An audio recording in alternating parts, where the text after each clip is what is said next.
So I had a question come in about enlightenment, and this person says, Hi John, do you think that enlightenment always has to come with some special attributes? Expecting to get those attributes, wouldn't that limit myself? So I think I understand the question, and it's this idea of, it's part of the first process I do in preparation for the enlightenment training, which is about getting really clear about what enlightenment does for you. Part of that process is about, it's initially it just starts off as this very wide thing, like enlightenment. It's this thing you've maybe heard about, and yeah, maybe I'm kind of interested in it, and then it's kind of going to write all that out, everything you've ever heard about, and then to kind of transpose that into what's really, of all the different attributes I've heard about enlightenment, what is the ones that really, what are the ones that have to be there for me to consider myself to be enlightened?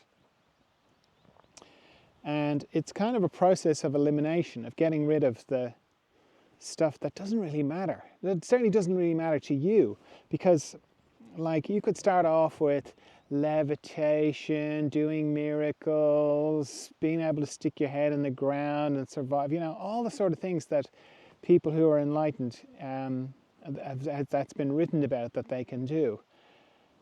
And kind of going, well, if I can't levitate, will it be the end of the world, or will I not be enlightened, And if it's like, oh, well, it's a good trick and everything, but no, that's not the core of what attracts me to being enlightened. So I can get rid of that, and then keep kind of getting rid of things as you kind of get down to, what does it mean to me? There's something I heard about, this thing called enlightenment, that just spoke to me.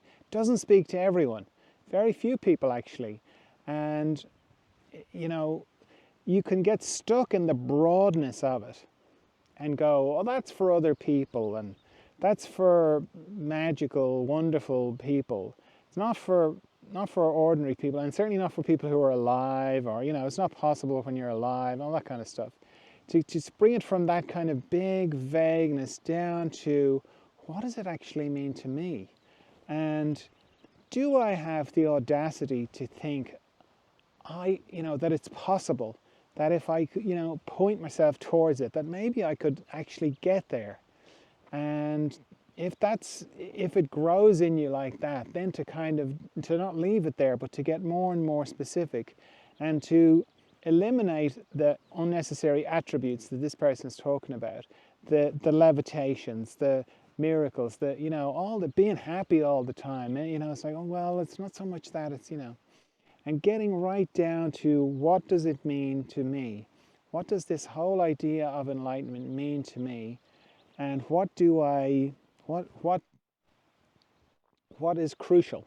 What's absolutely crucial? Now, that might mean levitating for you, and that's fine.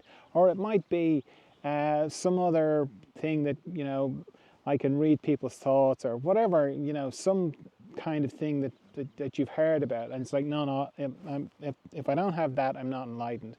And that's fine. But to not just leave it vague, but you just get right down to it, because that helping you get focused on it, and it starts to get it clearer. What's it actually about for me? What is it about this thing, enlightenment, that I heard about, that just speaks to me? And then focus on that. And that's kind of what the enlightenment retreats will be about. It'll be sort of continuing that kind of process, because then once you get clear on that, then you can get into, well, what's the gap? What is the gap between me and this thing that I think exists outside me,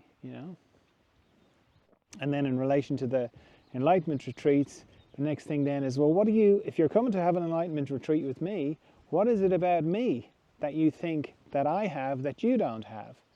And getting clearer about that. And all these things helps bring you closer and closer to the possibility of you bridging that gap between where you are and where you think you should be, or what is outside you, and all going well, realizing that it's inside you all the time.